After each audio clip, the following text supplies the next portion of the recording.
Doing a short video on that bad boy. Look at that. Now that is some high clearance for going over corn, I'm assuming, or other high crops. You can see some corn in the background here, so that might be just to be able to drive over and spray pesticides. Obviously, there's your tank for your pesticides, your arms that'll swing out. I'll talk about that in a second. You can see all the hydraulics and stuff.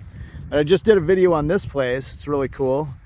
You can't really see the sign there, but it's a golf sign, and then they got all the little stuff. It's an old grocery store, and it has a fuel pump. If you want to see that, check our channel for that one. But look at all the hydraulic lines on this thing. Oh, it looks like they might have a leaking hydraulic too. Look at the fender there. It's got a lot of glistening off that, so I'm assuming that might be hydraulic fluid. But look at this. There's your main separation point right there, and then it goes out, and then all these little lines. Oh, I gotta zoom back out, guys, sorry. All these little lines here are all hydraulic lines, and I guess these big lines are not hydraulic lines. That's where your chemical is coming from, your main container here, your main tank. And you can see, I'll just show you real quick, there's some sprayers here. There's 3 sprayers on each position. There, all the way down. That's just your front end. And then you can see this hydraulic pin right here. Let's see if I can go back out just a little bit farther. This hydraulic pin right here, and this is your pivot point for the swing arm. You can see another hydraulic up there, and that hydraulic up there is to lift this up and down like that, you know, up and down like this. Not very far, just a little bit. Then this guy here will pull it, and the whole thing can swing out, and so you're covering, you know, I don't know how many rows wide you'd go, probably at least 10 rows, maybe 5 to 10 rows on each side. So maybe you're covering a total of 20 rows in one. This thing goes 30 miles an hour. Look at that. Yeah, it must be for when you're cruising down the road, you know, getting from one field to another. You can get there quickly. It's got some lights for being road ready. Look at how high these wheels are. They're at least 5 foot with the rubber, you know. I'm about 5'7", so that's about at least 5 foot right there. Maybe these hubs are 4. These are 4-foot hubs, but I'm not going to go near it because this is someone's working machinery. I'm not going to climb on it or anything like that. And they got the ladder down right now, but they probably put that ladder up. Probably flips up. I don't know how they do it from the top. Once they get up there, you think they'd have a rope on it so they could just yank it up, but maybe they leave it hang and it just goes right in between the rows. But I would think that the row, yeah, that might be designed to go in between rows, because the wheels are going down in between one row, so you'd have your row of corn right in between the ladder. The ladder's probably lined up to go right in between the next row, and then a row of corn's going to hit this. That's kind of weird. And then another one.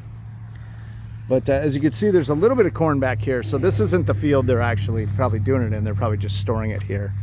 And I'm not sure what this is. If this is like soybeans or something like that. But this is the front. So look at that. You got headlights right there. You got a couple more up on top. Oh, right there and there.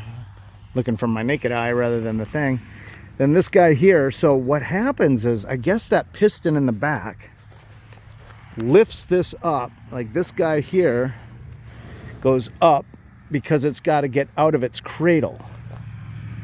Right here is a cradle, right? And it's sitting on that, so when they're not in use, it's ready to go. And that piston that's up there will lift it up. You take the other piston, swing it out, then you probably let that back down so it's level. I'm going to go super wide here. Let that piston back down so it goes level, and the piston that was back here is swinging your arm all the way out so it's flat, and you got one solid unit all the way across then, you know. So here's that's probably your gas tank. I'm assuming that's not your hydraulic tank there. Let's see. I'm not sure. That looks like some sort of filter box for the pesticide, probably. There's your on-off switch for that. Maybe that's some sort of filter, but I'm not sure. 35 gallon? I can't believe this thing is a 600-gallon tank. Look at that. I don't know, the sun's right behind it, sorry. There's the 600-gallon mark up there. Look at that. I can't believe that's a 600-gallon tank, but it must be. Maybe because it gets filled up into that little cavity, it's like extra gallons, but beautiful cab on this. Look at that. Nice enclosure. I'm sure it's air conditioned. They got a stereo up in there.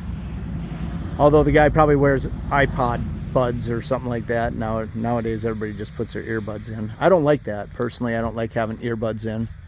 Bothers my ears.